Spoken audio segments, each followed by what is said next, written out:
Hello, welcome to WSD Voice, a podcast focused on positive and informative news in Waterford School District. I am your host, Sarah Davis, the Director of Communications and Community Relations, and I'm here with my co-host, Lisa Eldridge, who has come back out of retirement to serve as the interim superintendent for the school district. I do want to give a quick shout out to Darren Holly, our current assistant superintendent of pre-K 5, who did serve as my co-host for some bit of time during the school year. But Lisa, you're back now, so now it's your turn to come back on the podcast. I'm glad to be back, and thank you for having me. Of course. And you will see next to Miss Eldridge here, we have two more guests, WSD's Executive Director of Special Education, Nadine Milostan, and our Waterford Lifetracks Program Coordinator, Kristen Robinson. And of course, we are here to talk about Lifetracks today. But first, welcome to the show, both of you. Thank you for having us. We're happy to be here. And you are both here to talk about, again, like I just mentioned, the special education curriculum that we have here, the Lifetracks Program. And it's truly such a wonderful asset to our district. Nadine, why don't you explain to our audience a little bit about the program? Thanks, Sarah. So the Lifetracks Program provides instruction to the Waterford School District students who have IEPs that have completed 4 years of high school and are working towards their certificate of completion. The program works to promote personal growth. It also encourages students to ultimately become productive members of our community. Kristen, how does your staff operate to ensure the program's mission and goals are met? So our goal, each student has an IEP where they identify what their transition goals are for when they leave school services and enter adult living. So to help with that, every student has access to our 4 special education teachers, 12 paraprofessionals, and myself, the program coordinator. Every student sees our school social worker, and some students also receive additional support from her. And then as needed, our students have access to a physical therapist, occupational therapist, and school psychologist. And then outside of the school setting, we really work with family and communities. So we have community agencies that we're involved with that will kind of take over once they're done with us and help the students continue with their adult living goals. Okay. So from what you've both told me, there's several components that go into Lifetracks. One of those would be the academic piece. Nadine, what details do you have about the academic opportunities that are offered through Lifetracks? Well, our students receive instructional opportunities in reading and writing and math skills. We really want to make sure that their foundational skills meet their needs, they become practical for them, so that ultimately when they do go out and they are on their own, that they have that ability to, use those practical, instructional, and functional skills. Our students also, again, practice their daily living skills. They receive instruction, as Kristen said, not only from our highly certified teachers, but also through our program school social worker. They get a chance to see that social worker at least once a week as they are using her in complement to building their instructional skills. Okay, and next we have community utilization, which is twofold in its advantages in that it allows the students to learn how to safely access various locations in our community, but it also gives a chance for local businesses to learn how to best support students in these settings.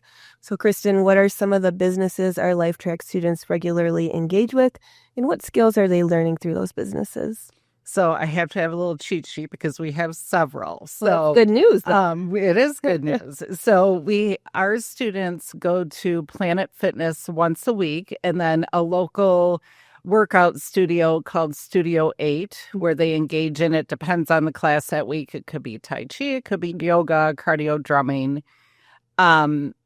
Every week, students have community-based instruction. So that is to a different location each week, and tied into that is a lesson and then some activity that they have to complete. And that's based on student support needs. So they could be going and working on locating items. They could be working on staying within a budget, seeking out help. It just depends on where the student's at. That could be going to the library, going to a department store, going to a park, going to Salvation Army. So they recently also expanded and went to the White Lake Library because we have a relationship. Waterford Library has a relationship with White Lake. So expanding their knowledge of places they can go. Once a month, we go bowling to the 300 Bowl. We go to Mott to go swimming.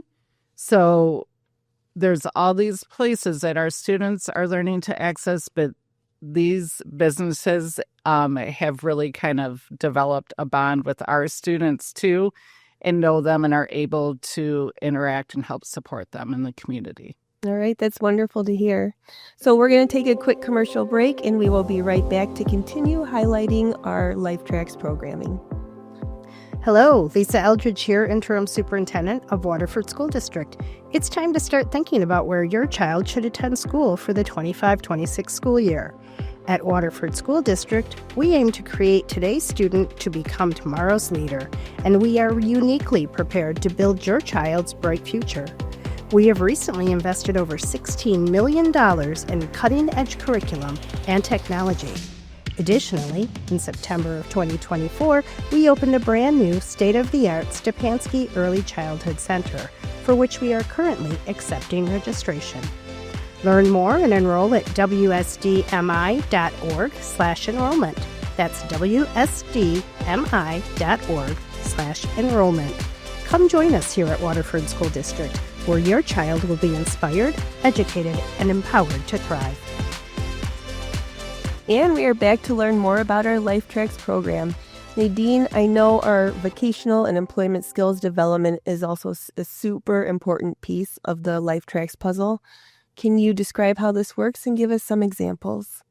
I sure can. It's about hope for our students that as they leave our Lifetracks program, they're ready to enter one or more paid employment opportunity, internship, or even a volunteer placement. We have a variety of options to prepare them for such work through their work sites, where our students learn to really interact with the business itself. They're under the guidance of a job coach from our program. They learn to carry out specific tasks and responsibilities. This also gives them that authentic setting in which to practice soft skills such as following a schedule, completing given tasks, asking for help, maintaining their own personal hygiene, and so on. So we have several current partnerships that are work sites for our students, such as Tunuta's Groceries, the Orchards of Canterbury on the Lake, Airport Road Child Learning Center, and Fabulous Events, just to name a few. And Kristen, I know there are other employability and vocational skill opportunities that go beyond just work sites. Can you discuss those a little bit? Sure. So within our building, we're located at the Prairie campus. I'm not sure if we mentioned that, but within our building, we have students most days of the week will run a pop cart. So they'll go through the building and sell pop and water, and they have a hand in deciding what is being sold, creating the price, and then they're responsible for interacting with the customers, making the change, and so on. We have what's called the PAYS Lab, which stands for Practical Assessment Exploration System. I always forget the last part. This is a lab that allows students to explore the different career pathways and see what they're interested in, but on the flip side also allows the staff to see what skills students need to work on still. We have Vote-A-Go, which is very similar to PAYS, but it's for students who require more support.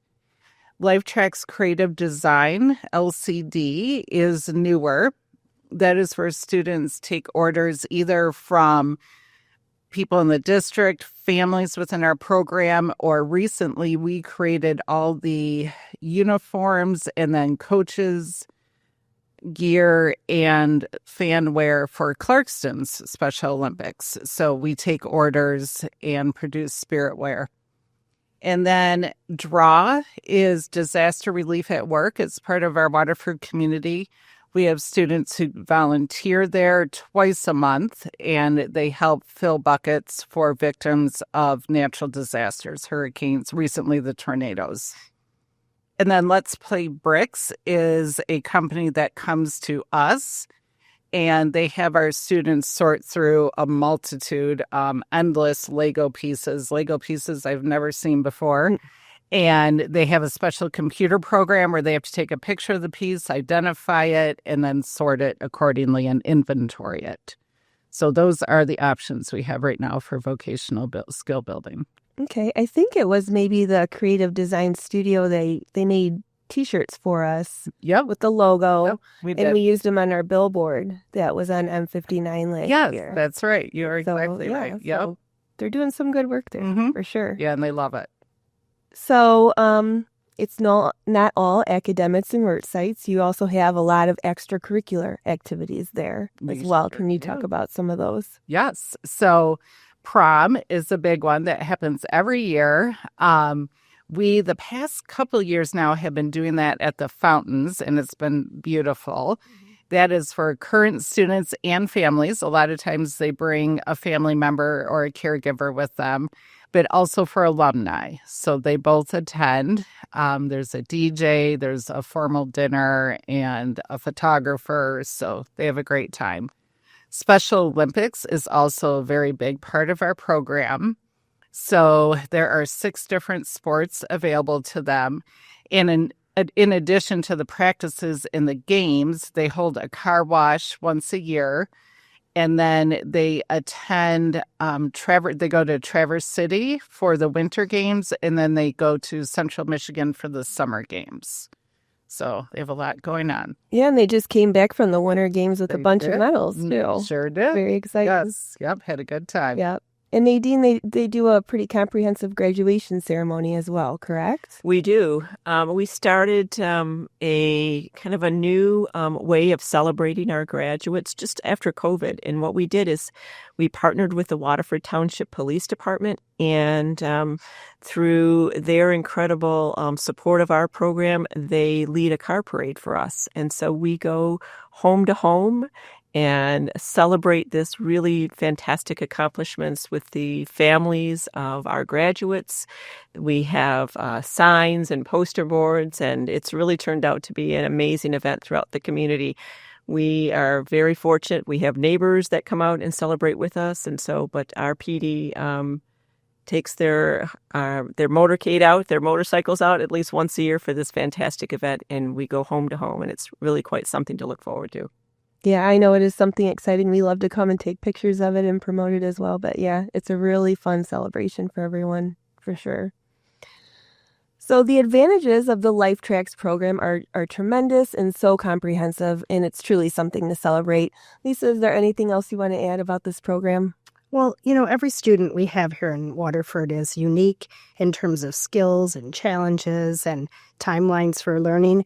And I think Lifetracks is especially important for us because it affords our students who may need a little bit more time, the time that they need to grow in their skills and experiences and life skills and job opportunities so that they can become as independent as possible and become productive and well-rounded members of our community. So it's a shining star in our Waterford School District for sure. Well, there you have it. Anyone looking for more information on Lifetracks can go to the district's website. Kristen, Nadine, thank you for being here, and thank you for all you do for our special education students. Thank you. Thank you. This podcast is brought to you by Waterford School District's Department of School and Community Services and is produced by video production coordinator Jane Kelly. I am the host of this podcast, Sarah Davis, and you can find all episodes of WSD Voice on our website at wsdmi.org, or you can tune into 89.5 WAHS, Radio Central Multicultural, or any Waterford Community Cable channel. We also invite you to subscribe to the podcast, which is available on Apple Podcasts, iHeartRadio, Spotify, Amazon Music, and if you want to watch the recording on our WSD YouTube channel. We so appreciate you listening today and encourage you to tune into future episodes of WSD Voice. as we discuss topics geared toward inspiring, educating, and empowering our students, staff, alumni, and community to thrive.